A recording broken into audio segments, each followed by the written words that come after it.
Welcome to Daddy's Pet Talk! Ikaw at ang pet mo ang bida rito. You know, takbuhan na! Pero may kasamang cuteness at overload! Nandito tayo ngayon sa Panda Run 2026 sa Ateneo de Manila University, Katipunan! Kung saan tumatakbo ang fur parents at ang kanilang fur babies. Tara, alamin natin kung ano at bakit gusto nilang sumali sa ganitong patran. Para sa mga susunod na makapunta rito, ay sumali na rin po kayo. Ito ang inyong Daddy Wax. Thank you po. Good morning po, sir. Good morning. Sir, pwede nyo bang ipakilala ang inyong sarili at ang inyong pet?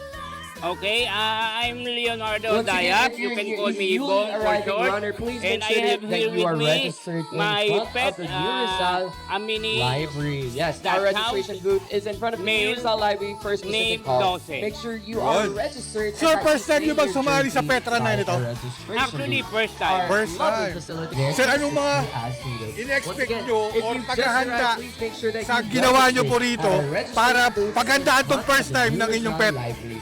They're located just in the Actually, baseball field none in in front of the particular. District Gusto ko Mall. lang siyang So make sure you ma-expose get sa registered ibang as dog. soon as possible. Kasi Once next you guys week, come we will by, be swing joining by. We've got a another lot of pet run. concessionaires for you Saan to naman enjoy. kayo pupunta next week? Yung sa For Pet our Express. guest start for Pet the Express? May Pasig. That'll be Sa may at Pasig po. 5:45 Sa may ano pa ba yun? a.m. Sa may Bridgetown po ba? Yes, that's the one. Sa ano yun? Baka magkita tayo dun, sir, ha? Kasali ka din? Hindi, interview ulit namin kayo. Ah, okay. Siyempre, kailangan natin pong ibida ang inyong Mas pet po. maaga nga yun eh. Ganun po ba, sir? Sir, bali po, May we ask those who are not anong expectation nyo para sa mga pets nyo? Para anong makukuha natin dito? Para ikaw at ang pet mo ay magkaroon po ng magandang bahagi dito sa pakandaran na ganito po. Actually, it's the experience. Opo. At my age kasi, siya na talaga ang focus ko. Wala na iba.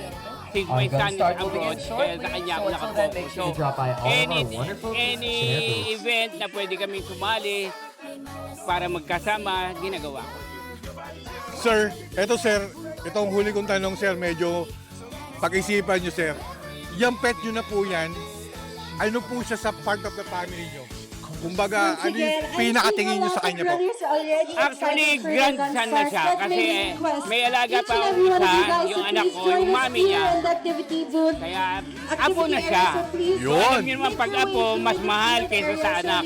Correct! Sir, siyempre nagpapasalamat kami, sir. Pinaulaan mo tong interview to, sir. Okay. Thank you po. Sir, good morning, sir. Good morning. Sir, pwede nyo bang ipakilala ang inyong sarili at ang inyong pet na kasama ngayon? I'm Albert Jimenez and Lucy may pet from Malabon City. So, galing pa po kayong Malabon? Yes. Sir, paano nyo ito nakita itong pandaran ng Ateneo May po, sir? nag-invite sa akin na galing Ateneo student. First time nyo ba itong gagawin or lagi na kayo sumasali sa mga event? Lagi naman. Always naman pag may mga pet fun run, nagjo-join kami. Sir, anong mga sinalihan nyo na? Almost marami na rin eh. Ano na kami, Pet Express. Itong sa Yes, yes. Mall of Asia. Tapos eto nga, yung this coming Pet Lovers. Sa Yeah. Yes. Sa linggo? Yes. Yun, sa Bridgetown. Sir, ano yung paghahanda ninyo para hindi ma-stress yung pet nyo po, sir? Totally, my pet is, usually naman siya, 5K ang tinatakbo niya every 2 times a week. Almost 10K a week ang tinatakbo Talagang niya. sanay na sanay siya. Sa mga UP, sa Carfree, Ayala, yan. Sir, pwede mo bang ma-invite o anyanyahan yung mga poor parents na nahiya pang sumali sa ganitong mga event? Siyempre kay sir, experienceado na kayo eh. Oh, yes. Baka pwede nyo silang i-invite na sumali sa mga ganitong event. Pet friends, pet parents are all invited to you to go the street and join the pet fun run race. Yun. Sir, siyempre, nagpapasalamat kami, sir. Dahil pinaunlakan mo tong interview to, sir. At alam ko, naghahanda na kayo sa run na to. Dahil malapit na po silang magsimula. Always naman kami na pag basta pet community run is always ready naman. Sir, thank you so much, sir. Thank you po. Thank you. Welcome. Ma'am, good morning, ma'am. Good morning po. Hi, I'm Rain and I'm with my pet, Ara. Si Ara. Ma'am, para sa mga makakapanood dito, pwede nyo bang isabihin kung anong breed ni... My dog is a Chow Chow and she's only 5 months old. Uy, papi pa! Yes. Pero ang laki na ha. Maliit nga po yan para sa breed niya. You know, first time niya bang sumali? Siyempre, 5 months pa lang yan. First time niya to? It's her first time. Ma'am, bali po, anong paghahanda ang ginawa niyo para at least di siya ma-stress eh? Okay, since I knew the pet run would happen a month ago, Yes. I made sure that she's socially active. Like, I walk her every day and I also socialize her with other pets and people para when it comes today, she's not aggressive or she's not scared of other people or pets. Ma'am, bali po, sa ganapang ito, anong ini-expect mo para sa inyong dalawa? Actually, I'm not gonna run with her, but my friend will be running with her. And Ah. I hope na she enjoys it and meet other puppies and dogs. Yun. Ma'am, pwede mo ba ma-invite sa Daddy's Pet Talk YouTube channel natin yung mga fur parents na nahiya pag sumali sa mga getong event? I think guys, you should join it because it will give an opportunity to your pets to meet other people and pets as well. So I think you should start running. Ma'am, thank you so much, ma'am. Pinaunla ka mo tong interview. Yes, Thank you po. Thank you. Ma'am, good morning. Ma'am, pwede nyo bang ipakilala ang inyong sarili? At syempre, yung pet na cute na yan. Okay, hello, I'm Bianca and this is my pet Coco. Yun. 4 years old. 4 years old. First time nyo bang sumali sa getong pet run po? No naman. We joined Lahat- different fun runs. Tulad ng mga sinalihan nyo, ma'am. we Baka joined nakita ko na kayo dun eh. PBA. PPA. Yun. Ma'am, anong paghahanda ninyo para sa event na to para hindi siya may stress? Kasi medyo alam ko, experiencado na kayong dalawa eh. Natutulog siya before the run talaga. Like, pinapatulog namin siya ng maaga. Correct, kailangan niya yun eh. Makapag-prepare siya. And then, we feed him also ng marami na ng gabi para sa morning medyo hindi na masyadong... Sa paghahanda nito, ilang beses kayo umiikot araw-araw bago mangyari itong event na to? Actually, hindi siya nag-run.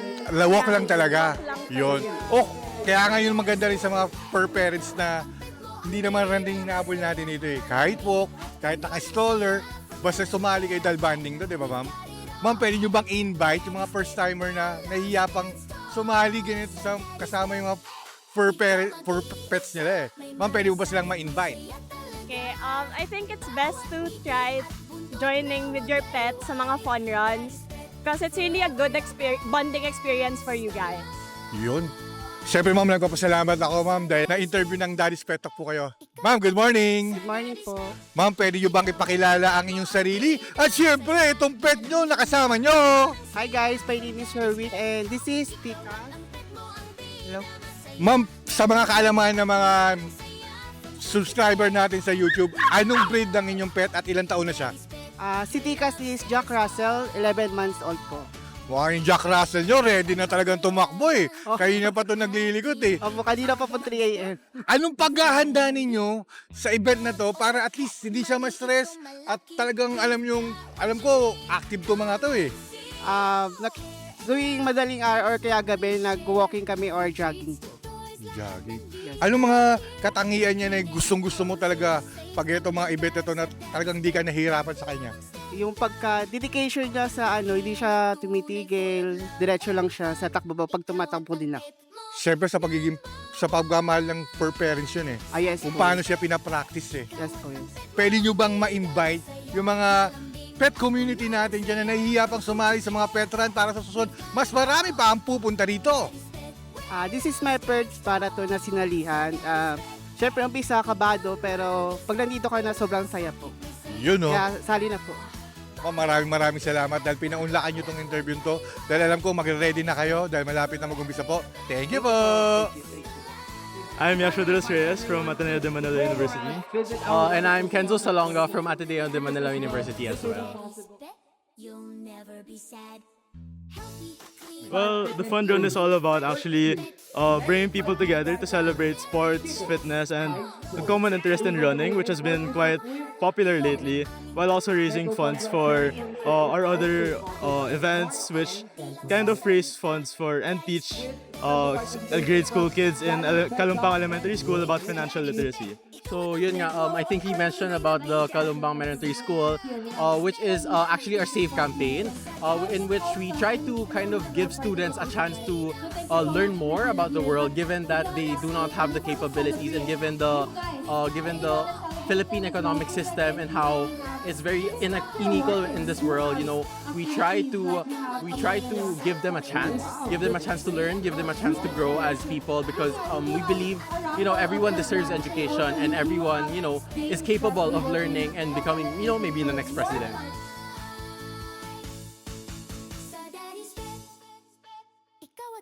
Actually, we started November 2025. There were a lot of challenges, that's for sure. But you know, I think we pulled through. We were able to do the event, and actually this is the second time the organization is doing this event. So we're kind of starting it up as a way to raise more funds for our other events, which aim to really help the kids of Kalumpang Elementary School.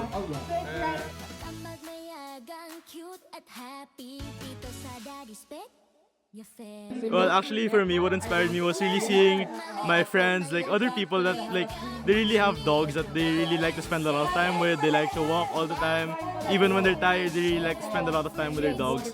They even sleep in the same bed, you know, sometimes. So that really kind of inspired me and wanted to like highlight that cute friendship between, you know, humans and dogs. So, yeah. For me, kasi ever since I was a dog lover, and so having this kind of idea to have a dog pet run, it was kind of fascinating in a sense that I get to see all these different kinds of dogs. As a person myself, I have dogs at home, and so seeing different breeds, seeing different dogs interact, and the way they're just very cute, you know. So you know, it's very fun to look at them. Very quite amusing to see that some dogs are actually competitive and some dogs actually want to get a podium finish. Yeah.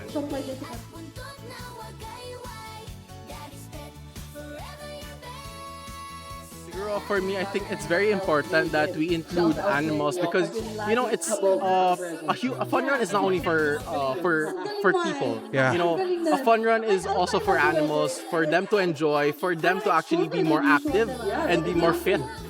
Since I think usually when we think of dogs, it's usually them at home just sleeping, eating, and so we don't see the health, the fitness side of animals. And so that's what we wanted to showcase, and that's what we wanted to also show, apart from of course the cuteness of these animals and the cuteness of these dogs. Yeah. And yeah, I think especially in the Philippine culture, we tend to forget about the animals' wellness. We tend to just feed them whatever, right? So I think it's really important to highlight that our dogs, our pets are all animals too. They all have their own bodies that they need to take care of, and oftentimes we have to be the ones to help them take care of that. So this is kind of a way to really bring that to attention, to help people realize that they have to bring their dogs on walks, on runs, and whatever, and spend time with their dogs, because they are also beings.